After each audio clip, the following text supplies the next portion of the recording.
So the minute that Halloween is over, I start my Christmas movies. And specifically, I start rewatching Love Actually and Elf.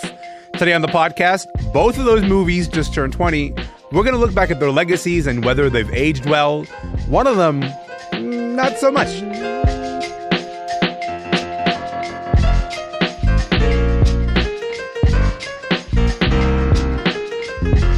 I'm Elamin Abdelmahmoud. This is Commotion.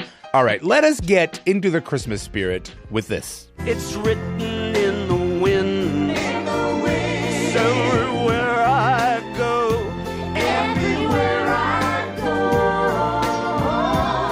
so if you really love Christmas, come on, let it snow.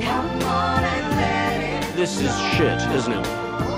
Yep, solid gold shit, maestro. I gotta tell you, I can picture every little micro expression on Bill Nye's face. That is, of course, from the rom-com Love Actually.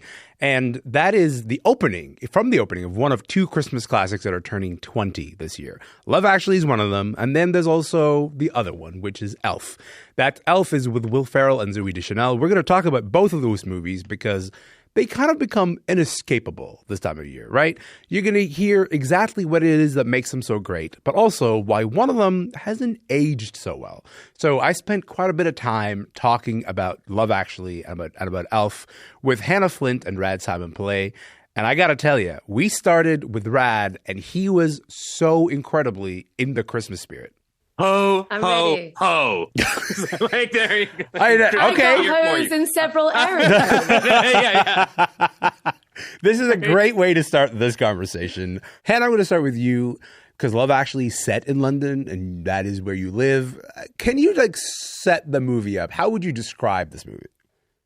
It's kind of the whitewashed vision of Britain in the most romanticized version possible. Yes. I mean, look, it's very middle class. It's very kind of like everything you expect from like a British film, a Richard Curtis film. I think certainly like everyone's impressions of Brits is basically, well, it used to be just like Richard Curtis rom-coms. Yes. Classic period dramas. Now we've got Top Boy. So basically, it's actually somewhere in the middle. You know, it's this very sincere, kind of, you know, joyful, Christmassy comedy about kind of connections that I will say, as much as, like you said, when it comes on the TV, it's one of those things that you kind of watch. And certainly when I was it's 20 years ago. So I was 15 when this came out. I loved it. And now I'm like, oh, there's a lot of issues. There's a lot of things wrong with it. But I think that's like a lot of films nowadays. It's like, it's a movie that gives you a lot of opportunities to take a lot of issues because it's a kaleidoscopic film. There's all these different stories that are kind of colliding. And as they collide, you kind of go like, oh, I don't know about this now, especially now. How many times did you say you've seen Love Actually, Hannah? Because I think I'm at 20, maybe 30. I don't know.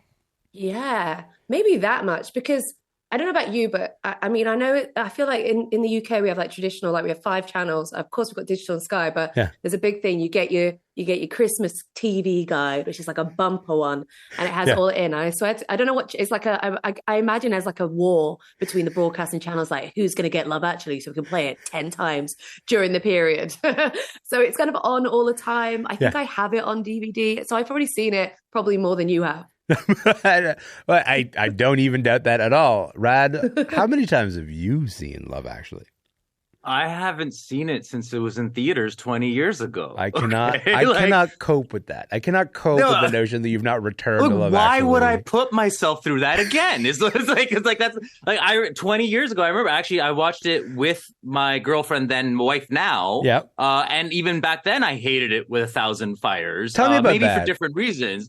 Well, I mean, so let's going back to that time. Bear in mind, I was already kind of getting tired of, you call it the kaleidoscopic film, you can call it the omnibus film, whatever, like the multiple thread kind of movies. Yeah, different narratives kind of meet. Yeah, sure. The kind of thing that Robert Altman, mastered with Nashville and Shortcuts. And that was becoming that was a real trend at that time in the early 2000s, right? You think about, especially because like because of Tarantino, right? Pulp Fiction and then Snatch and the British side, like they kind of created this taste for like these multi-narrative movies, which then also and you hate when stories collide. You're like, that's bad. No, I don't love this. Because it became a lazy crutch for filmmakers who had nothing to say. If I don't have a story to tell, let me just take 10 different stories and put them all into one. That's what I just hated. But then, so now I did try. That was 20 years ago. Yeah. I did try to rewatch this movie. Okay. So I put it on because of this conversation. And I totally forgot that it was the way it responds to 9/11. Like, and so, like, like both this and Elf are, both came out in 2003. So they obviously, like, they have their ways of responding to 9/11. We can get into how Elf does it down the road. But like the opening monologue of Love Actually. Opening monologue is like Hugh Grant saying, hey, as far as I can tell, no one. I have this speech memorized. I'm very happy to recite this for you, Rad. But the speech is like where Hugh Grant says, as far as I can tell, like no phone calls from the planes as they were going down in 9/11 were like messages of hate. They were all messages of love. And you were like, I hate love. No. I heard that speech as, whenever I'm down and, the plane and the towers get me down, I look at the arrival terminal and see all the people who made it to the terminal. And that makes me feel good. Like, I was like, oh my God, are you it's a grim reading of that, It's exactly. And it's basically like, let me slap 9/11 on the packaging of my 10-in-1 holiday bulk sale. Like, it was grotesque. Hannah, do you read that speech the same way? I mean, like, maybe now I do. I mean, look, it's not 25th hour. It's, Hold on a minute. Don't let Rad bring you to the other side. Okay, continue. Sorry. No, look, but this is what I'm saying. It's like one of those things where I think it is exactly what you can expect from a white middle-class male filmmaker to try and tell this sort of story, right? I know what you mean about the hyperlink stuff. That was very much like, he was very much inspired by that. And certainly what I would say, Love Actually, you accelerated I think you're even more. Well, I think like this is why you're so mad, Rad, because Love Actually came out and then it was what to expect when you're expecting Mother's Day, Valentine's Day. He's just not into you. Like, what did you start? Hannah, continue. Sorry. Oh, well, I was just going to say, like, I think, it is very saccharine and it's definitely like a romanticized vision of things. I will say one thing that I quite liked about it is that it wasn't a perfect depiction of relationship. I think what makes a really good Christmas movie, especially nowadays, as much as this is very middle class, like Fleabag, right? We can love that, but it's like, this is a very middle class TV show. Sure. What I like about it is that it got into like kind of grief and broken relationships and betrayal, like it wasn't so betrayal. It wasn't so perfect. Mm-hmm. I think the whole thing with like, you'll love this because I'm a Joni Mitchell massive fan. Like, she's my girl, Canadian queen. Yes. And I think like that moment where Karen, I love that she's called Karen. Yes. Emma Thompson's character. Emma Thompson, when she opens up her present, she thinks it's going to be the necklace, but it's a Joni Mitchell album. And it's like, you feel that. And when she's just sitting there, and it's one of the best uses of both sides now. Yes. Especially as like that song, Joni singing it later in life after she smoked about 100 cigarettes like a day for 30 odd years, it brings a totally different meaning to. And that's like such a perfect scene. Like the stuff with like Liam Neeson, who we're like, oh, look at him being all like sappy and sweet when we're kind of so used to him killing people. Having this like sweet moment with his like kid. Not yet. No, yeah, but I guess like I was like, I mean, he was like Rob Roy, he's done that thing. I was Ivanhoe, I think that's what he was. So I think there are definitely moments of it, but I will, again, it's an imperfect movie. I mean, one of the things I hate about it when I look back on it and it makes me wince so much is every time they call Martine McCutcheon fat. Yes. Which is Natalie. That's clearly one of the things that have like not held up about this movie. I mean, like that whole narrative thread really doesn't work and is falling apart specifically because it's like 80% size jokes about Natalie's character. Yeah. I will say, Rad, when you want to throw out this whole baby with the bathwater, there are narratives in this movie that work really well, and there are narratives in this movie that are so bad, I wish they would erase them. So for me, I think about the Emma Thompson one, and The scene, the Joni Mitchell scene that Hannah was just talking about, when Alan Rickman steps into the room and he says, to continue your musical education, and the way that Emma Thompson falls apart in that scene. Like, find me better acting, I will wait. However, do I need to see Keira Knightley and Andrew Lincoln and The Signs again? I don't. I look rather pretty, don't I? That was, first of all, a perfect impression. They're all of me. Yeah, like I don't think anyone is looking for that. I don't think that's like a very particularly robust thread. The Laura Linney sort of thread is incredible, and she does it with great execution. So I'm not ready to like give up on this movie, and I think I keep returning to it because every time that I watch it, I kind of find something redeeming about each of the narrative threads. Rad, were there any that worked for you, or did you just go, no, I'm out, I can't do this? The one that actually did work for me is the one you mentioned. It's the Emma Thompson, Alan Rickman thing, right? And again, this is not necessarily because the material is incredible. The cast is incredible. They cast Alan Rickman. First of all, they know what they're doing when they cast the villain of Die Hard as another Christmas season villain. You know what I mean? Like, as this slandering husband and whatnot. Yeah. But the thing is, for a scene like that, as good as as good as that sequence is, that one tiny morsel, why do I need to watch the morsel instead of just watching Eyes Wide Shut, which is the much greater holiday movie about a fraught marriage where a philandering husband starts going wayward, right? Like why can't I get like the full meal instead of the chocolate box assortment that's been regifted?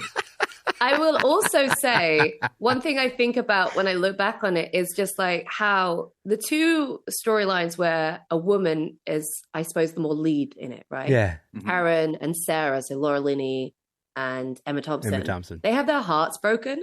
They do. They have literally, they don't get it. Men ruin their lives. Whereas if you look at the other, because I think this has started out actually, Richard Curtis wanted to do, he had two storylines, which is basically the Prime Minister storyline, Colin Firth one. He wanted to do them as two separate films, but just threw them in together. Yeah. But all the other ones is about the men kind of like, oh, look, it's kind of all right, except for like Andrew Lincoln, and he walks away like he's a hero, and it's like, put him on the watch list. He's a weirdo stalker. Also, like, we are not letting that go. We are not letting that go. We are talking about this. Go, tell me. He's a weirdo. And also, stalker. it's so weird. And it's also so heteronormative. This film. There was a storyline. They cut a gay storyline between the head teacher of the school and her wife. Really? And they didn't put that in, and they cut it. And Richard's like, "Oh, my bad." Like later in life, it's like, why would you cut that? And then basically every brown person is like, Chiwetel Ejiofor's in it. Yeah, like, get a new best mate. But that storyline, the Chiwetel Ejiofor storyline where he's married to Keira Knightley, what you're talking about, this whole sequence, this is, of course, I guess the most memorable sequence from this movie, right? They have commercials, like holiday commercials that are based on the cue card scene, right? Where the best friend shows up at the door of his best friend's house to give cue cards to his best friend's wife to tell her how much he's in love with her. Sure. Now, bear in mind, 20 years ago, for me, that was Chiwetel Ejiofor and Keira Knightley cast as husband and wife. That was a very rare instance of an interracial relationship on screen. Yeah. Okay, if it was not Guess Who's Coming to Dinner, that was a rare moment we saw that. And yet our sentiments are with the side piece, with the guy who shows up at the door being like, yo, let me have a romantic engagement with you while your totally naive black husband is waiting in the living room. Like that's what the audience is positioned to feel. And the one time we have an interracial relationship, like, give me a break. I will say it's very manipulative. I will icky. say for all his flaws, I will say, like, Richard Curtis has kind of admitted a lot of what you're talking about. Like, he's sort of admitted being like, oh, I messed up on that one. I messed up in all these different ways. I don't know if that means like you have to give him a pass. I don't think you do, but I think there's something to be said about a filmmaker being like, I gotta own up to all of these things. Hannah, I do want to talk also about the fact that like this movie has become this enduring holiday classic. Even given all the flaws that we just spent so much time talking about, you've watched this movie a lot. Like, what makes it a rewatchable movie for you? I think it's got so many familiar faces. Yeah. I think it is a kind of time capsule in a way. I think certainly in the UK, there's so many Britishness, like some quintessentially British things. Like one of my favorite jokes in this, and you mentioned Bill Nighy, and fun fact, Bill Nighy like lives somewhere near me, and I see him all the time walking around. Hannah, I'm moving to your neighborhood. Let's go. Mate, I sometimes I'm like, hey, Bill. It's so great. But I think also there's a bit where he's on like Saturday morning TV or something with like these TV presenters, Ant and Dec, were like literally face of, day primetime TV. Oh, they're everywhere. Entertainment and stuff. Yeah. But I love it when he's like, yes, Ant or Dec. And it's like little things like that stick out. And also, again, it's kind of, it's all about trying to everyone wants a Christmas movie where kind of things work out. Again, there's enough things in this film where storylines work out. Yeah. There's a romanticized vision. There's enough happily ever afters to kind of like balance out the very disasters that actually take place. So I think that's what it is. And I think that it's a nostalgia for that time. And don't get me wrong, like there are so many films that I watch now. I mean, as someone who grew up on rom-coms and was that my jam, there's so many films that I watch now. I'm like, maybe we shouldn't. Maybe we shouldn't watch this anymore, but I will.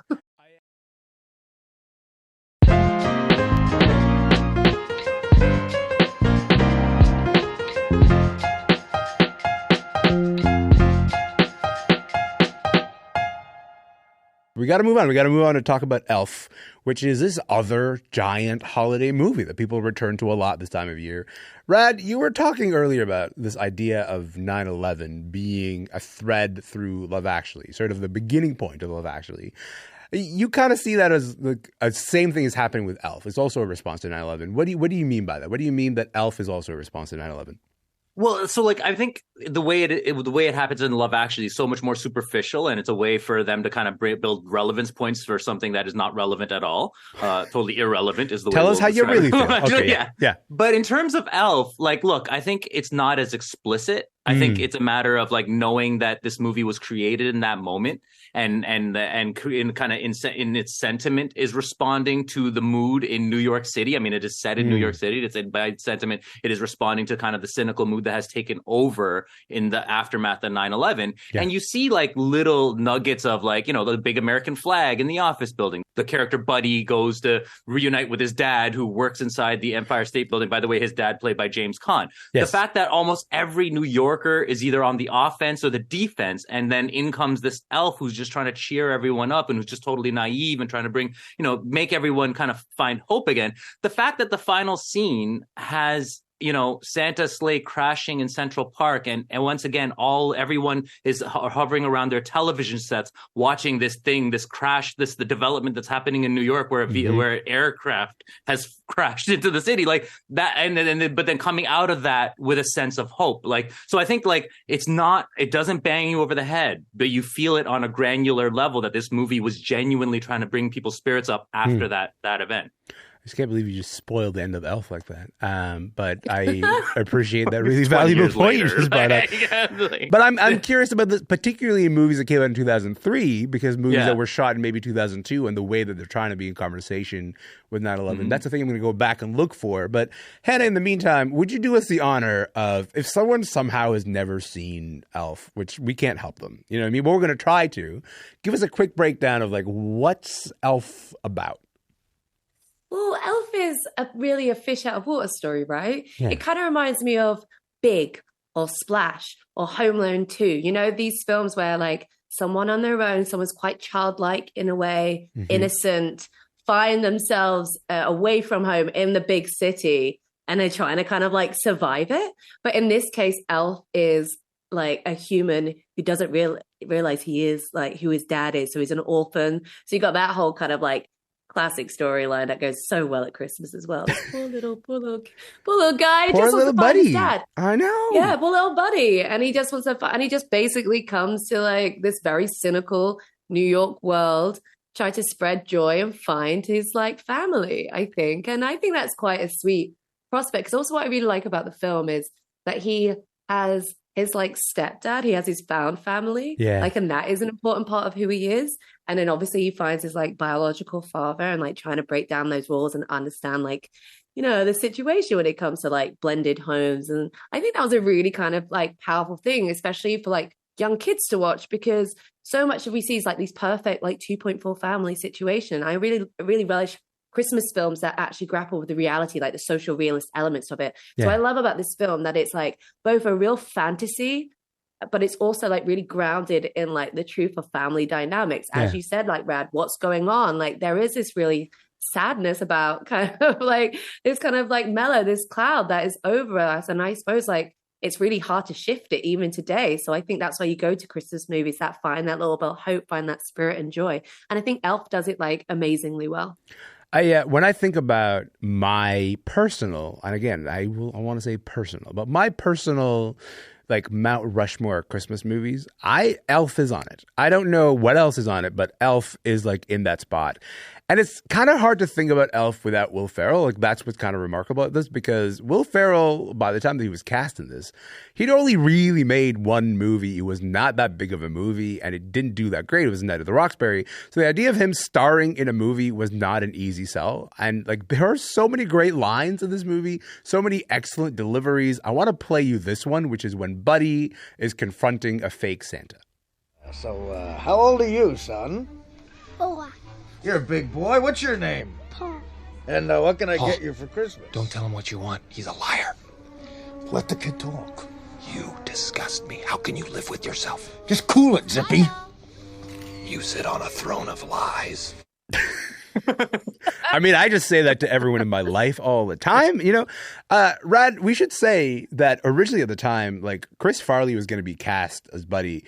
How much does the success of this movie actually rely on Will Ferrell's performance here? I don't think you could have got as genuine a performance of this character from Chris Farley, right? I think it would have been a little bit more like on the Jim Carrey side, where the personality of the comedian kind of is like is layered on top of the character. Whereas no, Will Ferrell, he's so perfect for this role, and I've underestimated him as a comedic talent a lot, right? But then kind of just revisiting this movie, I was just watching it, I was like, man, like he really commits just to playing a child.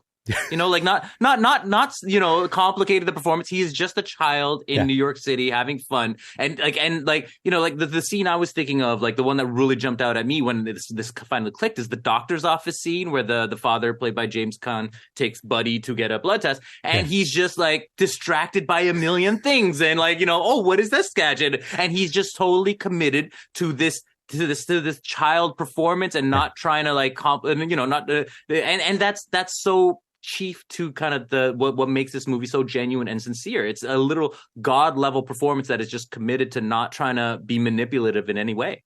And I think in a way, Chris Farley, what you were saying, like Chris Farley was too known and also quite dark. I think in a way he's got like, there's something about like Tommy Boy and things like that. He would have played with a bit of an edge, I feel, right? Too much edge. And I think this is the beauty of casting someone who is like relatively unknown, that you've got no kind of pre-existing idea of who this person is. Of course, if you watch SNL, but with this character, and there's that freedom that you get with it. I'm so glad it worked out. I'm relieved it worked out too, because I think this movie becomes this timeless classic, and that's something that the director Jon Favreau was conscious of. He said he wanted to make this timeless classic, a movie that you can watch whatever year it is and not go, oh, this feels kind of dated. And he looked to some the stop motion animated classic Rudolph for inspiration for that. How do you feel Elf holds up now when you watch it, Hannah? I think it still holds up. I mean, I kind of look at the Jovi character and think, oh, I kind of wish there was a bit more for her than being like, this, you know, the side person, the supporting character. That's a lot of the emotional journey. Yeah, Zooey Deschanel. Although I love that, again, it's this side of Zooey Deschanel. We're so used to seeing her play the quite like kooky, the whimsical, oh, it's me, Jess Day. Oh my God, cute Guyler kind of person. And in this, she's kind of cynical. She doesn't like Christmas, and I kind of love that in a sort of kind of. But I guess again, the writer was very much concerned about like the father-son storyline. So it's again quite male-centric. So I kind of, looking back on it, it's like, oh yeah, okay. I wish it did a little bit more, but what am I going to do? Get him to? I'd rather just keep this Elf than ever try and remake this. Please don't. Please don't. Like, if anyone's listening to this, do not step away from the Elf remake. No one needs that. Well, exactly, because what's the thing I saw recently that he was Spirited, which is kind of like similar, and I was like, oh God, I was not a fan of that. I don't know if you could. Also, I don't know if you could make this again now, because I think sometimes there are films that can only be made in the time period that they are. I think we've kind of become too meta and self-aware to be able to deliver something like Elf again. That's sincere. I totally agree. I appreciate your time, Rad, Hannah. This has been a delight. Thank you so much for your time. I appreciate it. Thanks for having us. Happy holidays. And to you, pal. Thank you. Hanna Flint is a film critic and author of Strong Female Character based in London, England. Rad Simonpillai is a film critic with CBC and CTV. He's in Toronto. They were both marking the 20th anniversary of Love Actually and Elf coming out in theaters. And that is it for the podcast today. Listen, before I let you go, I just want to tell you the Golden Globe nominations are out now. Emma Stone has one for television and for movies. That's incredible. I'm very happy for her. The rest of the full list is at cbcnews.ca. We're going to be back tomorrow. I hope to see you then.